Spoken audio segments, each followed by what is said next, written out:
وأفشوا السلام وأطعموا الطعام وصلوا الأرحام وصلوا بالليل والناس نيام تدخلوا الجنة بالسلام. بارك الله لنا ولكم في القرآن العظيم ونفعنا وإياكم بالآيات والذكر الحكيم. إنه تعالى جواد كريم ملك رؤوف رحيم.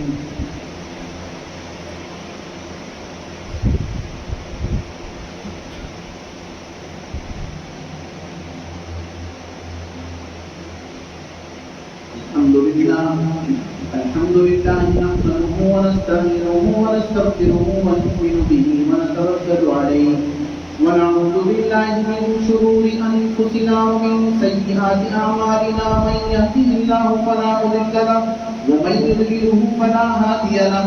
ونشهد أن لا إله إلا الله وحده لا شريك له ونشهد أن سيدنا وسندنا وشفيعنا ومولانا محمدا عبده ورسوله. أما بعد فأعوذ بالله من الشيطان الرجيم. إن الله وملائكته يصلون على النبي يا أيها الذين آمنوا صلوا عليه وسلموا تسليما. اللهم صل على سيدنا محمد وعلى آل سيدنا محمد وبارك وسلم عليه. وقال النبي صلى الله عليه وسلم أرحم أمتي بأمتي أبو بكر وأشدهم في أمر الله عمر وأصدقهم حياء عثمان وأقضاهم علي وفاطمة سيدة النساء أهل الجنة رضوان الله تعالى عليهم أجمعين. تعالوا عباد الله رحمكم الله.